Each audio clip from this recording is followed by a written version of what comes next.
All right, welcome to another Candid Conversation. I am Candice and this is Siobhan, and today we're joined by the incomparable Amina Abdulle, who is not only a department head at a local high school here in Windsor, Ontario, but she is a Somali-born woman who is passionate about teaching English to newcomers to Canada. But even more than that, as an educator, what she really wants to do is have us decolonize the way that we are as teachers, but also as ourselves by using books as a way to build empathy and learn about others. So, Amina, thank you so much to our candid conversation. My first question for you is, what does it mean to decolonize the way that we see things? First, I want to start by thank you guys for having me. I'm very excited to be here. I think for me, decolonization has so many connotations to it. The first that we have to acknowledge is that living in North America and specifically in Canada, we are living on occupied land. Yes. And decolonizing is not only recognizing, because many times we'll do the land acknowledgements, it's more than that. Decolonizing is understanding that we are ourselves settlers on this land. I myself as an immigrant am a settler on the land, and that we need to be returning the land back to indigenous nations as this Mm-hmm. is theirs. And so that's the first and most important aspect of that. And I think that for myself, I'm on a journey of really understanding what that really means. And so that's the first aspect of decolonizing. And I think the second is decolonizing by taking away the way in which we've been made to view the world. We've all been touched by colonialism. As a Somali woman that was as a Somali born, Somalia was colonized, and we have the remnants of that still in my country. And there were things that were changed, and power structures and parts of our culture was really negatively impacted because of colonialism. And so we have all been touched by this. And one thing it's left us with is a very narrow understanding of what is acceptable or what is the norm. And for myself, the area that I feel the most comfortable in is literature.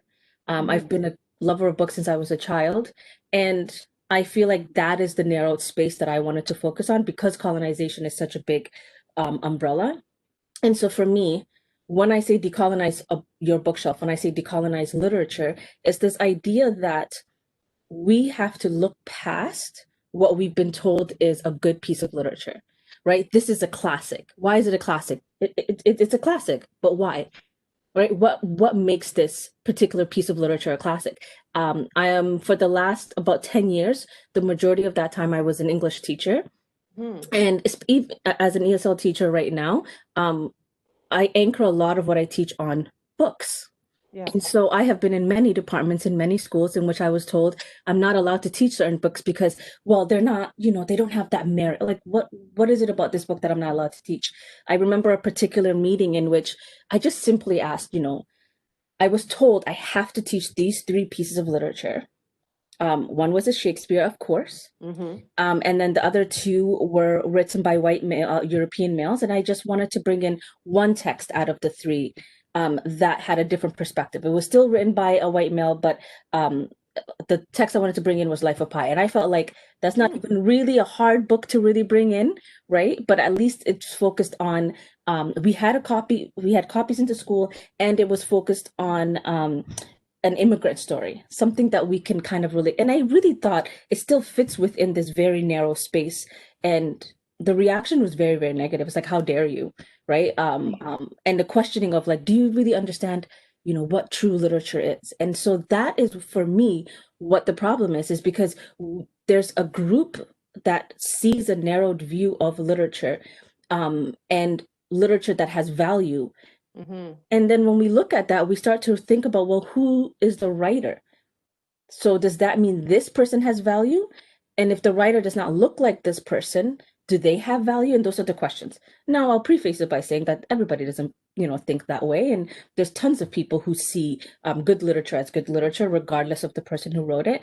But as someone who works in a school setting and who's gone from school to school, there is this kind of underlying mark of good literature. And I think we have to expel that because if we are not reading a variety of texts written by Black, Indigenous, and people of color, then we're not allowing ourselves to learn about different people, right? And when you are in a classroom and you're never have the opportunity to read a book by someone that looks like you or has characters that look like you, who are not the goofy best friend or the side character or the villain, then you don't really feel valued in that space. And we really have to remember that, especially as educators, we're giving young children texts and teenagers texts, and they're very impressionable. And so for me, that's what it kind of comes to. It's interesting. When I was in grade 9, I remember being in the library and seeing on the rotating carousel this book called Nigger by Dick Gregory. And this was back in 1989, 1988, 1989. It's a good book, Siobhan. I have the book. It's Dick Gregory is a phenomenal man. Yeah. See, the thing is, but how interesting that this book was in my library at school, a public school in Oshawa, Ontario. And I remember being drawn to that, picking it up and reading it. Now, you would never, I don't think you'd see that in a school library today, because people don't want to have the conversation.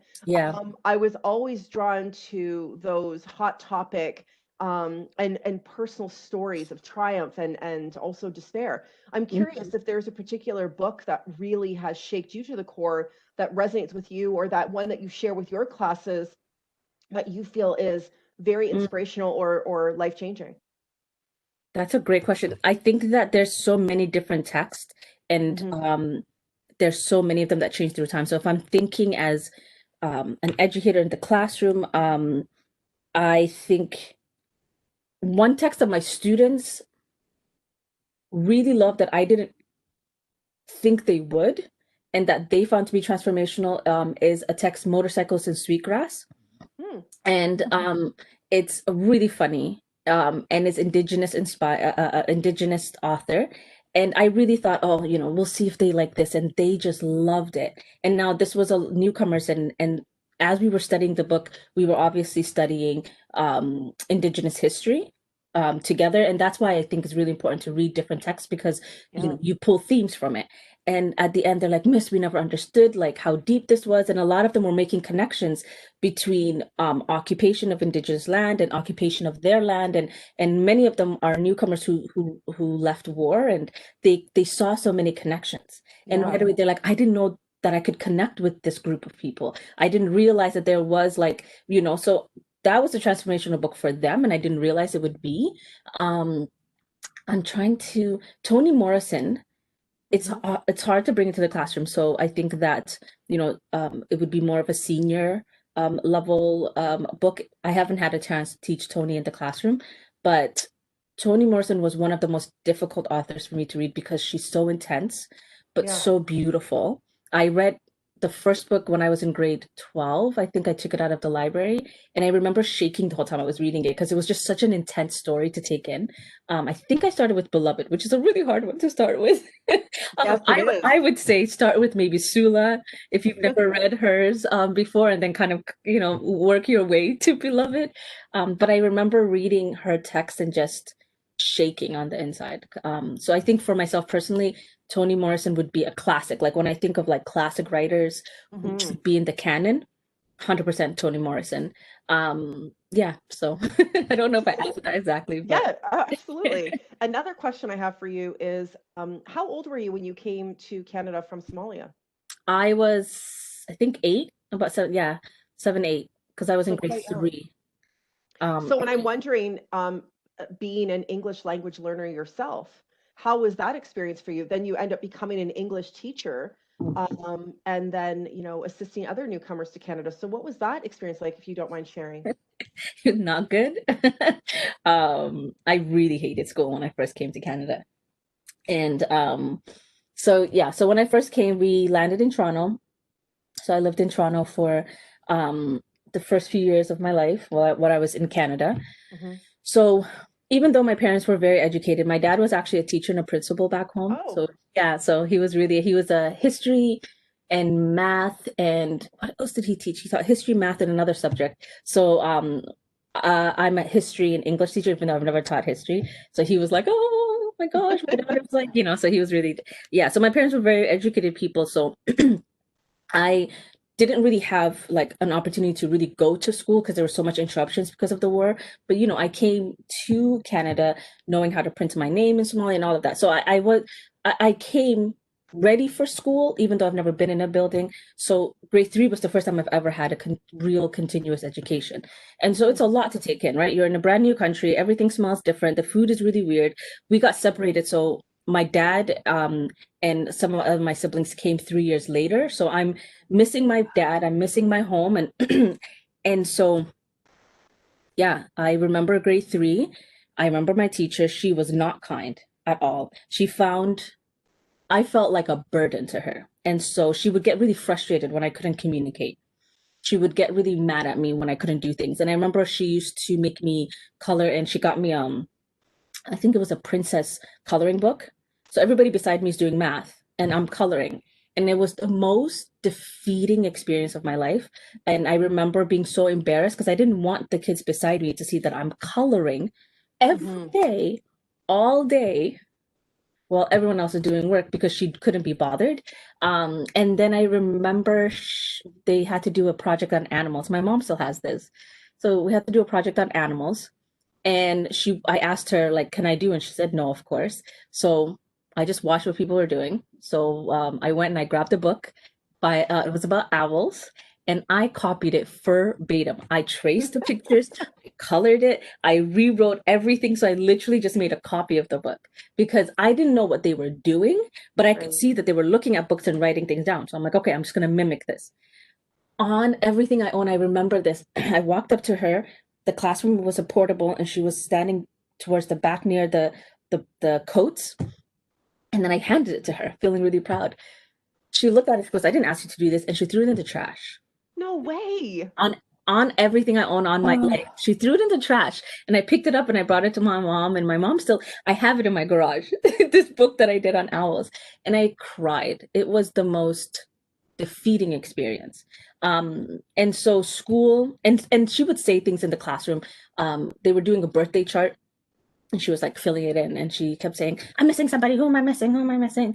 And I'm just like, please God, not me, because I know my birthday. I'm not dumb, but I haven't learned the numbers in English yet, and I haven't learned freaking how to say 20. Like I just don't know in English, but I know my birthday. I'm not dumb. So she says, and then somebody points at me, and she's like, oh, when's your birthday? And I said, because I can't explain. I don't know how to say it. So, and then of course you kind of like, and I just sat around like this, acting like I didn't care because I'm terrified. And she said to me, now I have to get up and I have to look for your birthday. You're in grade 3 and you don't know your birthday. How dumb can you be? I remember that verbatim. I will never forget it. And so when your teacher's saying that to you, it has ramifications. I was bullied intensely my first 2 years at school. And I remember thinking, I came to this country and this is the worst thing. So I used to sit on the portable stairs and stare up at the sky and just like wish to be back home and just wish to be away from this place. Because all I know is I come to this place where my teacher antagonizes me. I feel no warmth in the classroom. The kids make fun of me. And I'm always hiding because I don't want to get hurt. Like, because they were like just really, it was easy to pick on me, right? Because we're poor. I'm dressing funny. I don't talk right. Like, so that was my experience. And so I worked really, really, really hard. And that's where books came in, like obsessively, because I'm like, okay, if I can learn what they're saying, then it will be okay. And so like a year and a half later, they took me out of ESL, which they shouldn't have. Looking back now as an ESL teacher, I'm like, I was verbally ready, but I couldn't read and write yet. And then I fell behind, of course. And then when I was in grade 6, they put me in remedial classes and told me that I wasn't smart enough. But I'm like, I didn't get to learn how to, it's a whole thing. So from grade 3 to grade 7 were dark. Like school was a place where teachers snapped at me and they, were annoyed that I didn't know things. And then I was told that I wasn't smart. And to this day, I feel like I carry some of that because I'm always kind of unsure of myself. Because like I've just been told for so long. And then we moved to Windsor. And I remember by that time I was in grade 8. My language skills had improved. I was reading furiously, and I mean furiously, like reading. And it was a brand new start. And I knew I could start over. And that was the first time I felt warmth from teachers. My teachers were really nice. I went to Begley, so shout out Begley if anyone's listening from Begley. I went to Begley. My teachers were really nice to me, and I remember one day they were writing something, and then the teacher's like, if you like something about words, like if you don't know how to do that, what do you do? And then this kid's like, ask Amina. And I just like, really? You're gonna ask me? She goes, we can't keep bugging Amina. We gotta use a dictionary. And I'm like, what? And so I had that different opportunity. But what happened is by the time I got there though, what I started to think is they like me because I speak well. They like me because I am white in my head, right? And so I worked very hard in high school to be as quiet as possible. I sat in the back room and didn't say anything, and as white passing as possible. So just trying to hide myself, because what I thought was when I was my foreign self, I was bad, I was hated, my teachers were horrible to me. Now on the other side, right? And as a kid, you don't really realize that, you know, maybe you've had an opportunity to be in a better school, to have a better group of teachers. Because I really feel like the schools I went to in Toronto, the teachers were just, they weren't what you want educators to be. And so that's kind of like my journey. So books were very important to me because I was reading so that I can get to the same level as everyone else. And then soon enough, when I learned how to read, it became a joyful experience. But school was either a polarizingly negative place or a good place where people were nice. I can't say school was this amazing experience. It was good or it was horrible. Yeah. And that's kind of like, wow. yeah. So how do you then, go ahead. oh, sorry. No, I'm just curious. So how, if you were to take all of these experiences, how do you introduce that into the way that you teach students, knowing how your experience was and the teachers that failed you, how do you show up for your students? It's very much the cornerstone of my teaching, and it guides the way in which I the guides the way in which I work. I do my best to set up a space in my classroom in which the students understand that it's reciprocal. As I give to them, they have to give back to me. So the first few days of class is all this classroom rules, and the classroom rules are you comfortable? What's going on? They fill in a sheet for me every year, and the sheet is, what are some things I can know to make the classroom a better place for you? What are questions that you have for me? What makes you uncomfortable? And the students are always like, oh, I don't really get asked these questions often. And so I keep that with me, and we do check-ins. So as we sit and conference about their writing, I ask them how they're feeling. I try to make a conscious effort. Like if a student has been absent, the next day they come in, I'm like, oh, so you're back, I missed you. And so that they know that they've been missed. And I don't tell them necessarily the deep aspects of my story, but I do explain to them, you know, what my motivation is for a teacher. And I do say, you know, I didn't feel that I was heard in the classroom. I didn't feel that I was appreciated, and other times I did. Please know that I'm here to do the best that I can. I do let them know I'm going to make mistakes, and maybe one day that I'll be in my own head and I might do or say something that you might perceive negatively, or I might do or say something that is negative. You need to come to me and let me know, because I'm human and I need to check myself. So I actually built this in mindfully into the first week of school, in which we're doing our diagnostics so I can see where they're at in their learning, but we're also building classroom rules that we built together, and I'm having that opportunity where they write it out. So that is a very big cornerstone of the way in which I teach. And I do have an Instagram account where I talk about all, you know, books and all of that. So actually the last post I did a little while ago was about this idea of like, how do we build a classroom that make students feel that they belong there, right? And so one of the things I wrote was that I actually, at the end of the semester, when we're switching to a new semester, I take time to hold myself accountable. And it sounds kind of corny when people say that, they're like, oh, but I really try to sit there and be like, okay, how did I do this semester? What are some things I could have done better? And I, just like we write out a unit plan, I actually try to think about, you know, what did I do? What did I not do? How am I learning? How am I not learning? Who are some people I need to reach out to for help? Sometimes it's a really quick conversation with myself, and sometimes it's like a longer thing if I feel like there's some semesters maybe I didn't do as well as I could have. But it has to be conscious. We have to get away from the whole, like, I want to be a great teacher. Everybody wants to be great. We're not all going to be great. We have to consciously put the effort in, and we have to be verbal about it. Students have to know that they are cared for, that they are valued, that their opinion matters, right? Like we can't be at the front, the dictator saying, this is, I am the all-knowing and you're lucky enough to be here to learn from me, take your notes, write your test and move on. Like we can't do that model. It has to be, I am your teacher. I am the authority in the classroom, but I am reciprocal. I am able to take and give, right?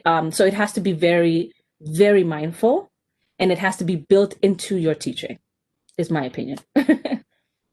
That's fantastic. I was thinking when you were speaking earlier, the word resistance kept coming up. The resistance that you faced, I'm sure, when you were first in Somalia, coming into Canada, your experience at school, and even when it came to bringing up the idea of introducing different literature. So outside of, because you talked about decolonizing, not just the books that we're reading, but also ourselves. And some people might not even know what colonization really is. So maybe you could touch on that, but also the thought of resistance, because you seem to be, from all the examples you've given so far, that you've not let anything, it might have knocked you down, it might still have a residual impact, but you face that resistance head on. I know that in your career, you're still continuing to do that, to keep pushing forward with what you're passionate about, what you're being called to do. So my question once again is maybe giving a little bit more information about what colonization, because I know there's people who probably don't know what that is, and about facing resistance, how we can do that for ourselves. Any advice? So I think what we have to, okay, so the idea of colonization is that one group comes and they hold power over another. And so in order to colonize a space, it's not just physically taking a land. You have to break the will of the people in order to be able to maintain control. And so this goes back, like that's not what's actively happening today. Like I'm not sitting here saying that. However, it is happening in different ways. And so the colonization is the aspect of coming into a space that is not yours and taking it from those who are there, and then rewriting the history of what happened. And so colonization can include someone's history starting at slavery, for example. The idea that enslaved people never had a history until they were plucked from obscurity, right? Colonization is the idea that you come into a place and you change the culture of that place. You change the power dynamics. You change beauty standards, right? You change the way in which, if it was a matriarchal society, now it's patriarchal. If the society really valued, afros and maybe wider noses, now they value straight hair. And it's colonization is more than just taking of a land. It's rewriting the way in which people interact with each other and with the society.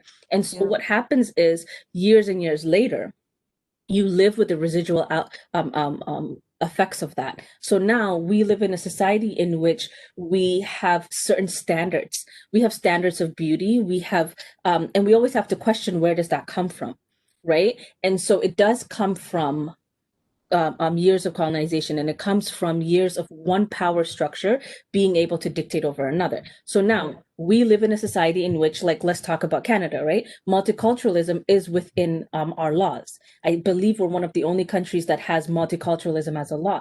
And so that's fantastic. And we're now at a place where we're saying we value different people. We value ourselves as a country of multiples of perspectives. So how do we now make that a part of our everyday society? And that's kind of where decolonization comes in, right? How do we start to have conversations about what is your norm? What is not the norm? Is it okay to redefine things for yourself? And that's kind of where I think we need to be. We have to understand that there is a painful history, and that we are living within the outcomes of that particular social structure, that power structure, that, like that colonial structure. And we are trying to redefine for ourselves what we understand. I think we're making a lot of adjustments and changes, which is really great. People are starting to acknowledge things and wanting to put things into place, but we can't be complacent and say, oh, it's really great now, look at what we do. It's like, it's not great. This is the beginning of us making these transformative changes to our society. I think one thing is everyone has to, I really believe that you have to be on your square and understand where your power is. We all don't have the same amount of power. We don't have the same amount of pull. So in order for us to play a role in how do we live as a society that values truly all sorts of people and that brings BIPOC into a center space, and BIPOC is Black, Indigenous, and people of color. Yes. How do we bring BIPOC into a center space of not just cultural power? Because it's great sometimes we want to watch people sing and dance, but there has to be more than that, right? Yeah. So how do we bring BIPOC into the center of politics? How do we bring BIPOC to the center of education, into the center of, like, how do we do that honestly? I think what we have to do is understand what we're able to do and then go from there. Because if we overreach sometimes, I don't know if, like, we're not all going to have the same amount of power. So for myself, I understand that my square is very small. So I'm going to look around and say, what can I impact? Okay, I can impact my classroom. I can impact the 30 students I meet for that particular period. And I can use a platform like Instagram, and I'm not going to, I don't have a great reach and I don't have a great group of, a large audience. I have a great audience though. My peoples are amazing. So it's like, okay, I have this small square. So what I'm going to do in that space is try to be as actively involved in that space as I can. And I think, so that's the first thing, right? Really think to yourself. We're not all like, we're not Michelle Obamas that are going to be able to stand at a platform with 1 million people listening to us. So first, define your square. And then secondly, define your focus. We're not going to be able to combat everything. So you have to think about what is something that I actually feel that I have understood that I can bring to people. For me, it's literature. Literature is very small. It's not like it's going to change the world, right? I'm not talking about medicine. I'm not talking about, social policies, because I don't understand those the way an expert would. So I'm going to become an expert. So first, define your square, no matter how small or big it is, then define your focus and work from there. And so I actively work to read as much literature as I can, think about the impacts of reading, like what does that do for us? How does that connect to education? And so I think that's what we can do. And take the time to really educate yourself on what social issues are happening. Like, I actively read as much literature as I can, fiction and nonfiction, to teach myself. I read about, political theories. I read about feminism. I read about intersectionality. Like, I read about all of these because that's how I'm going to learn. And I think that's the only thing that we can do is find your square, find your focus, and work from there. And know that if we're all doing that, if each of us in a big circle are doing one small point, then we're going to be catalysts of change, right? It and I think sounds like we might create a ripple effect with that.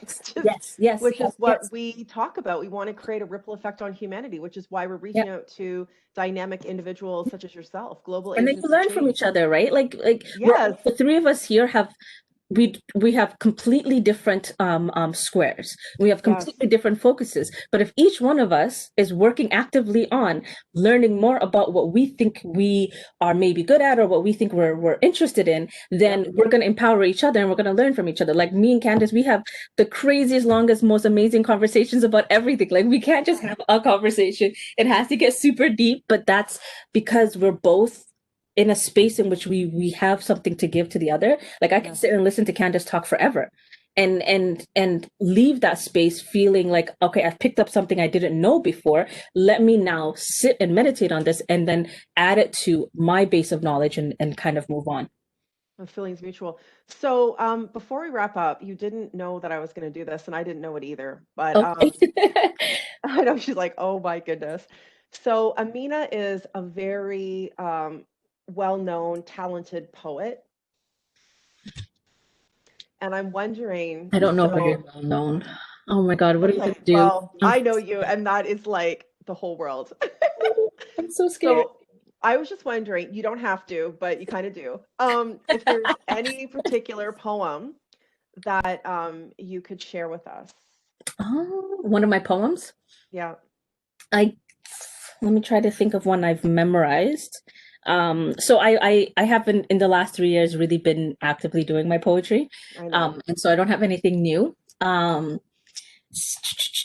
gosh. Okay, My I think I favorite have one one. is I don't know if it's called My Mother's Daughter or what is the name of that? You know which one I'm talking about? Oh, the shorter one about like teaching your daughter.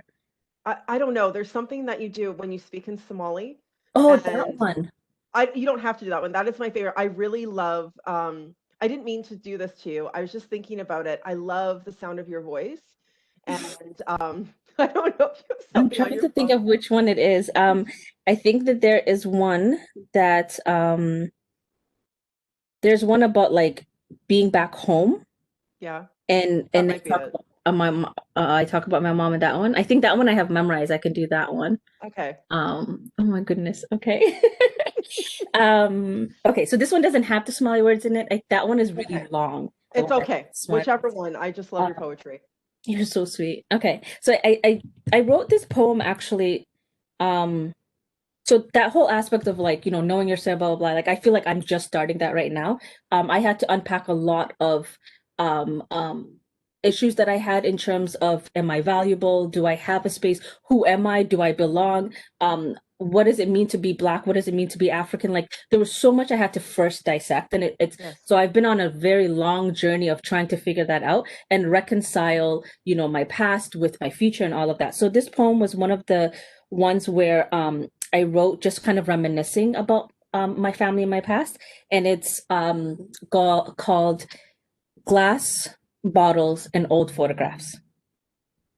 1. In Somalia, I remember the silk of my aunt's dirah, thin and cool. She pops kernels over a cold stove, and my unemployed uncle, the funny one that always picked me up from school in suits, while he belly laughs over a game of cards, and my father winks at me to crawl out underneath my mother's sleeping body.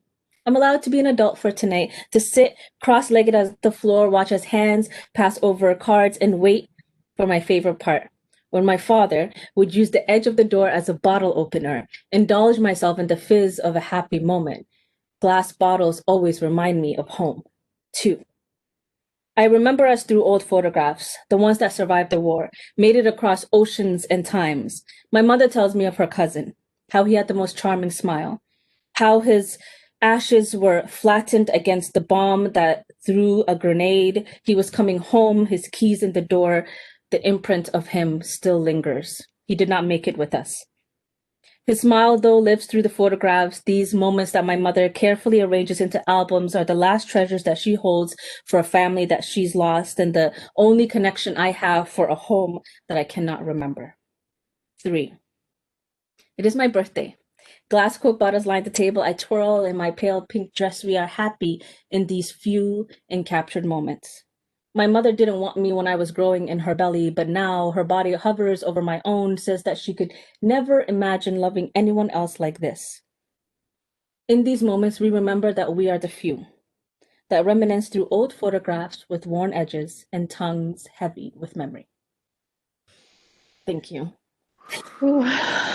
I love you. And I'm Thank glad that you shared that poem because it reminded me of your love of the Coke bottles. That's something that Yes. you collect. I remember that. And did you have like a student or Oh two my, like bring you like yes. that's like you must have quite a collection. It was so cute. It was actually back when Century was Century, and those were the best kids. And I think, I don't know if I shared this poem. I did something, and I think we were talking about something that reminds us of something else. So I talked about how like whenever we had something fancy happen back home, we always had these long glass Coke bottles. And so I just, as a kid, that was a big thing for me. So I'm like, oh, every time I see the glass ones, I remember being back home, and these wonderful humans, first of all, it was really cute because they would like drink the whole Coke and then bring me the empty Coke. It was only one kid who brought me an actual like Coke with still Coke in it. And so I used to have it lined up all over my classroom, and I used to carry them around with me. It was very sweet. And after a while we used to make flower vases out of them. But yeah, I had glass bottles everywhere. I had this was such an enlightening conversation, Yeah. deep, profound, and still lighthearted at times. And you definitely made me think. And I'm just so grateful that you joined us tonight for a candid conversation. And I hope that we'll have another opportunity to talk with you again down the road. Thank you Siobhan, so any much. last comments? I just wanted to say that you made a comment earlier about how you're not making a significant difference because you're not saying things about medical or whatever. But if you take the time as you do to impact the minds of our youth, you are creating this ripple effect, as Candace said earlier, that does expand. You're teaching and reteaching, as you said, the way that history is being taught and giving this dynamic, the fact that we are this culture of everybody, and you're bringing that into a classroom. So your impact, whether you realize it or not, is profound. So just keep that with you as you're going forward, because it doesn't matter that you're not medically changing the world, you're changing the minds, which is the world. So thank you. I appreciate that. Thank you so much. All Thank you right. both for having me. Thank you, for Amina joining us. Abdulle. Bye.